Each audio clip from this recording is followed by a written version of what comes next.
जिस माशरे या मुल्क में इंसाफ होगा वहाँ अमन होगा, लोग खुशहाल होंगे। और जिस जगह इंसाफ बिकेगा, जिस तरह हमारे मुल्क में है, वहाँ बेचैनी होगी, अफरा तफरी का आलम होगा, नफसा नफसी का आलम होगा।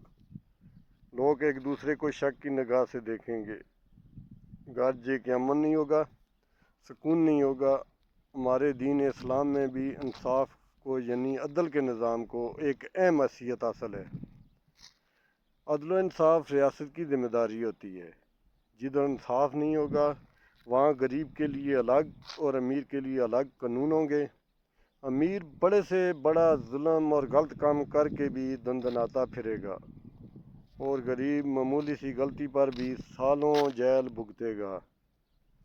नीचे मैं एक कहानी बयान कर रहा हूँ जिसको पढ़कर आप ये अंदाज़ा कीजिएगा कि क्या हमारे मुल्क पाकिस्तान में ऐसा नहीं हो रहा है। काजी ऐसे फैसले नहीं कर रहा।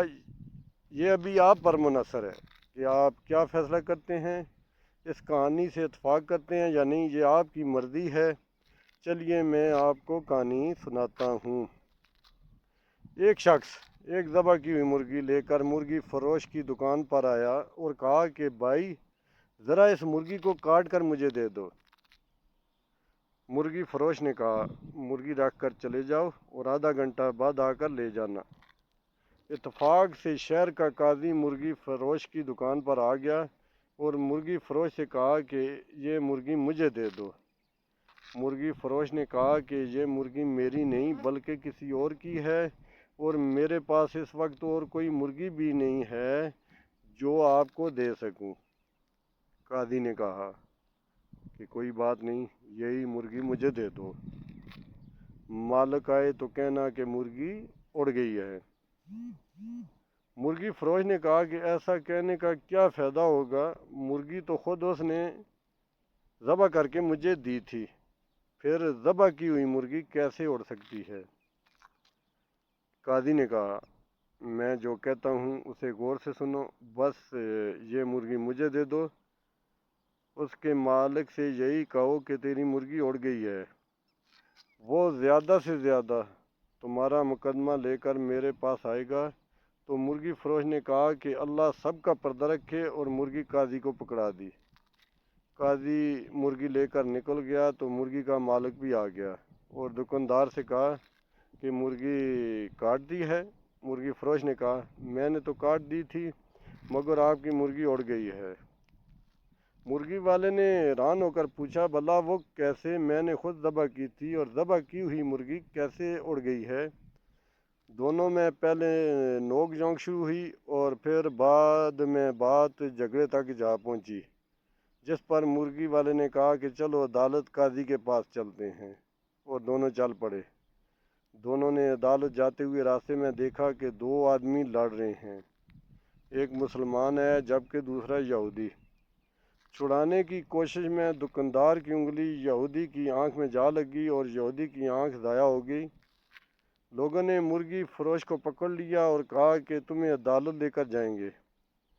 मुर्गी फ़रोश पर दो मुकदमे बन गए। लोग मुर्गी फ़रोश को लेकर जब अदालत के करीब पहुंच गए तो मुर्गी फ़रोश अपने आप को छुड़ा कर भागने में कामयाब हो गया, मगर लोगों के पीछा करने पर करीबी मस्जिद में दाखिल होकर मीनार पर चढ़ गया। लोग जब उसको पकड़ने के लिए मीनार पर चढ़ने लगे तो उसने छलांग लगाई तो एक बूढ़े आदमी पर गिर गया, जिससे वो बूढ़ा आदमी मर गया। अब इस बूढ़े आदमी के बेटे ने भी लोगों के साथ मिलकर उसको पकड़ लिया और सब उसको लेकर काजी के पास पहुंच गए। काजी मुर्गी फ़रोश को देखकर हंस पड़ा क्योंकि उसे मुर्गी याद आ गई, मगर बाकी दो केसेस का उसको कुछ इल्म नहीं था। जब काजी को तीनों केसों के बारे में बताया गया तो उसने सर पकड़ लिया। इसके बाद चंद किताबों को उल्टा पलटा और कहा कि हम तीनों मुकदमात का यके बाद दीगरे फैसला सुनाते हैं। सबसे पहले अदालत में मुर्गी के मालिक को बुलाया गया। काजी ने पूछा, तुम्हारा मुर्गी फ़रोश पर क्या दावा है? मुर्गी वाला, जनाब वाला, इसने मेरी मुर्गी चुराई है क्योंकि मैंने मुर्गी ज़बह करके इसको दी थी। ये कहता है कि मुर्गी उड़ गई है। काजी साहब, मुर्दा मुर्गी कैसे उड़ सकती है? काजी, کیا تم اللہ اور اس کی قدرت پر ایمان رکھتے ہو؟ مرغی والا: جی ہاں، کیوں نہیں قاضی صاحب۔ قاضی: کیا اللہ تعالیٰ بوسیدہ ہڈیوں کو دوبارہ زندہ کرنے پر قادر نہیں؟ تمہاری مرغی کا زندہ ہو کر اڑ جانا بھلا کیا مشکل ہے؟ یہ سن کر مرغی کا مالک خاموش ہو گیا اور اپنا کیس واپس لے لیا۔ قاضی: دوسرے مدعی کو پیش کیا جائے۔ یہودی کو پیش کیا گیا تو اس نے عرض کیا کہ قاضی صاحب، اس نے میری آنکھ میں انگلی ماری ہے، جس سے میری آنکھ جو ہے نا ضائع ہو گئی ہے۔ میں بھی اس کی آنکھ میں انگلی مار کر اس کی آنکھ ضائع کرنا چاہتا ہوں۔ قاضی نے تھوڑی دیر سوچ کر کہا کہ مسلمان پر تو غیر مسلم کی دیت نصف ہے، اس لیے پہلے یہ مسلمان تمہاری دوسری آنکھ بھی پھوڑے گا، اس کے بعد تم اس کی ایک آنکھ پھوڑ دینا۔ یہودی: بس رہنے دیجیے قاضی صاحب، میں اپنا کیس واپس لیتا ہوں۔ قاضی: تیسرا مقدمہ بھی پیش کیا جائے۔ مرنے والے بوڑھے کا بیٹا آگے بڑھا اور عرض کیا کہ قاضی صاحب، اس نے میرے باپ پر مینار سے چھلانگ لگائی ہے، جس سے میرا باپ مر گیا ہے۔ قاضی تھوڑی دیر سوچنے کے بعد بولا: ایسا کرو، تم لوگ اسی مینار پر چلے جاؤ اور مدعی مینار پر چڑھ کر اس مدعی علیہ یعنی کہ مرغی فروش پر اسی طرح چھلانگ لگا دے جس طرح مرغی فروش نے اس کے باپ پر چھلانگ لگائی تھی۔ نوجوان نے کہا: قاضی صاحب، اگر یہ دائیں بائیں ہو گیا تو میں زمین پر گر کر مر جاؤں گا۔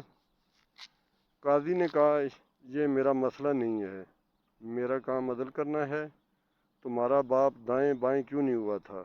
نوجوان نے اپنا کیس واپس لے لیا۔